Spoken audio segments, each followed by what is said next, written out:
Je suis arrivé par vos plus vieilles tuyauteries et me suis reproduit dans vos mauvaises conduites. Je suis tombé de vos plafonds, je suis tombé très bas.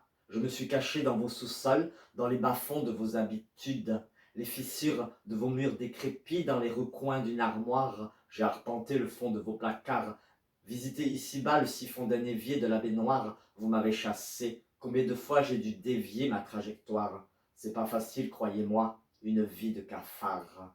Plus d'une fois, vous m'avez piétiné, croyant m'exterminer. Plus d'une fois, j'ai fait profil bas, trouvé de nouveaux tuyaux et réussi de nouveau à vous envahir.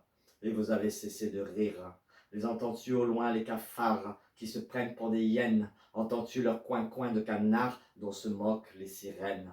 Les entends-tu revenir comme le tonnerre au loin? Un orage qui se prépare, une pluie diluvienne. Ils sont partout, mais on ne les voit pas. Pourtant, parfois, on les entend fomenter. Les entends-tu, ces roulements de tambour? Ils se font menaçants comme des tirs d'obus, oppressants une fois qu'ils ont rallié ton frère, ton pote, ton ex-copine à leur cause et noirs desseins. Trop souvent, les diables s'habillent comme des saints, narcissiques et pervers, bien souvent solitaires, toujours perfides dans un cercle, un collectif. Ils prennent le pouvoir quand vous abandonnez votre siège, votre bureau, d'abord sauveur en vous inventant des ennemis, après ça juge et bourreau, dictateur.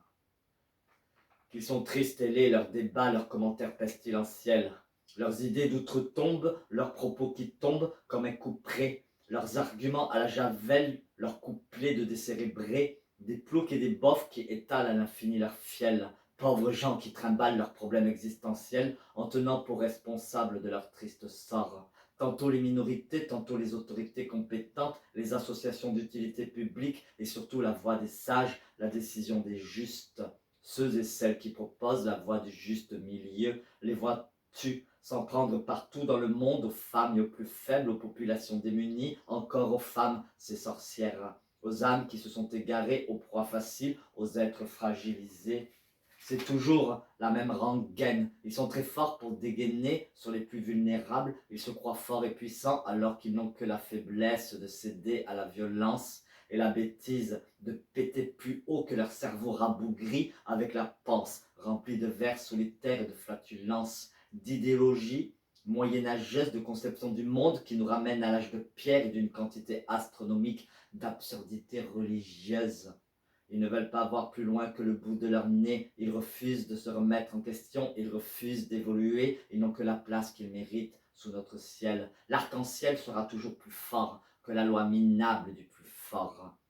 Tels des escargots que l'on trempe dans l'eau chaude, ils ne cessent de baver de l'argot, fâcheux et sans code, homophobes et sans talent, misogynes et mal dans leur peau, fécal, chacal, bancal, pour qu'ils évacuent leur matière, faut les remettre sur le pot, qu'ils fassent leurs petits rots.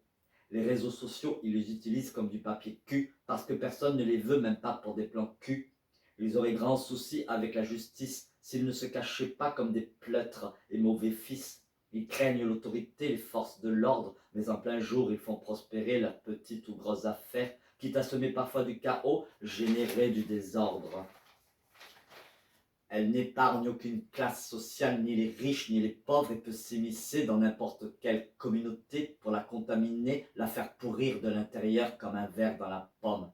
Sournoise et malveillante, voici l'ombre de la folie brune, des cols blancs ou des chemises sombres qui veulent se gaver de thunes, en abusant de leur prochain, en dépouillant les plus faibles, de leurs bras plein la bouche pour vomir leurs idées mortifères. Ce n'est plus un cerveau qu'ils ont, c'est une serpillière. Nazes et has qui veulent revenir en arrière, néophytes de la vie qui n'ont en fait rien à dire, si ce n'est des inepties sorties du néant pour brandir leurs nouilles flasques et petites qu'ils prennent pour un étendard. Faudrait-il peut-être penser à les censurer dard.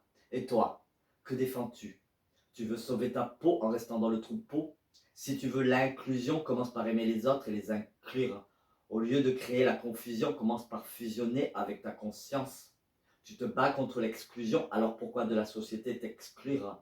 Et arrête d'encenser les traditions, de les poser comme une science. Je dis stop à l'obscurantisme et je proclame inaliénable le droit au respect, le droit à la différence qui est d'une naturelle évidence.